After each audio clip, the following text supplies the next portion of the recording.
So now that we're into May, severe weather season is right around the corner. So for my latest Words of Weather segment, I go do an interview with James Fulmer, actually Dr. James Fulmer from Southern Connecticut, who's a meteorology professor and earth science teacher. And I also go into my own explanation of what severe weather is and, is this year going to be bad or not. So stay tuned, and I'm going to do basically a little bit of everything, interview and show you what my own kind of stuff and our thinking of what severe weather is and how it affects our daily lives in the summer and fall and spring.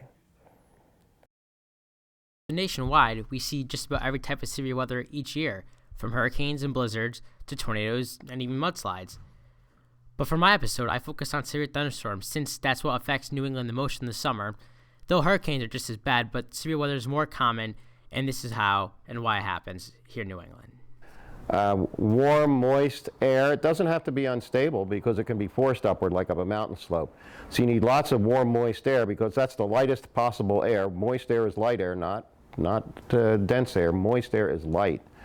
Even though it feels muggy, it's very light, and it, combined with warmth, will rise easily if it's given a little influence, like converging winds at the surface, or up a mountain slope, or up over a warm front or a cold front.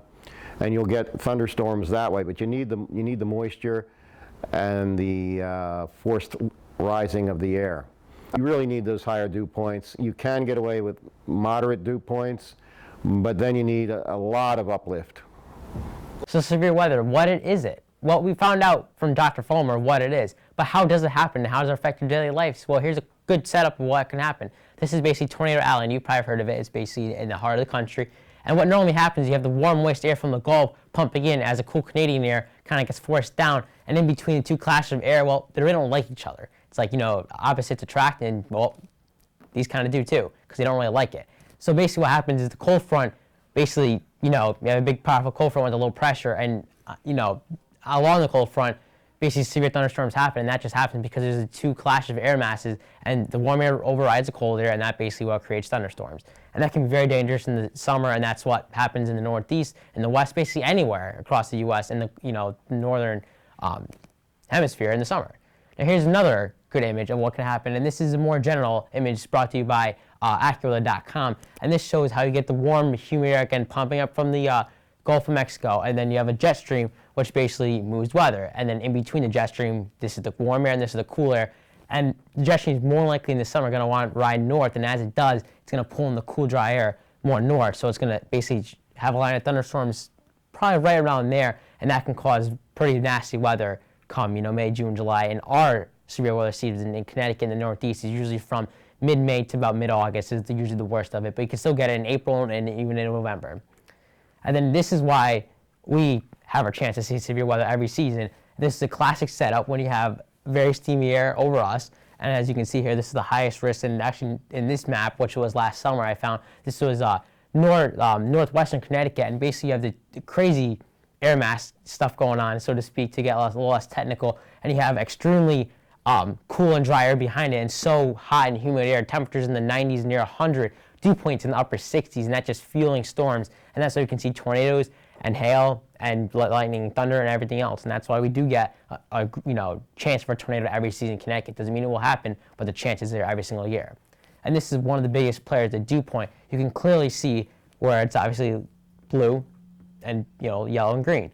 And yes, that it's it's not just a map to look at for color. It's a huge difference of dew point and moisture in the air. And this southwest or southeastern of the U.S. should say it's pretty moist. And even the Northeast, dew points in the mid-50s, it's pretty moist as well. But to the west in the 20s and 30s, that's very dry air. And that's right where the front is, and that's where we'll set up in this situation where severe weather comes. And that's why we can be 90s and 100s with dew points in the 60s, and after the storms come through, dew points can be in the 40s and 50s with temperatures in the 70s. Huge change in air mass. And this is what the National Weather Service would put out if you're going to see an extreme severe weather outbreak here in the Northeast. And you can see these basically purple colors, the worse the colors, like on radar, the worse, the more bright or dark the colors are, the worse it can get. And this right here, we have a 45% chance of seeing severe weather, which is huge for the Northeast. And this happens maybe once or twice a season, very rare. And this is where I would say we have our best shot at seeing tornadoes, hail, with damaging winds, widespread severe weather outbreak, basically. This doesn't happen every time you have a severe thunderstorm set up. This happens once or twice a season. And luckily last year it only happened once because that could be very devastating for us here in the Northeast. And here's a little more technical map of how it happens. You basically have the warm air. Warm air is less dense. It makes sense, right? Warm air rises. So when the warm air rises over the cold front, well, it gets thrown up. And then the clash, like I said, the air masses basically creates a lot of uplift, and that creates upper airflow, and that basically just brings down the heavy precipitation and severe thunderstorms. And that happens, again, like I said, with severe weather. There's a lot of conversion of the winds at the surface. There's a lot of technical stuff that I don't really want to get into at this point because it gets pretty nuts, even for me. But that's basically how severe weather happens now.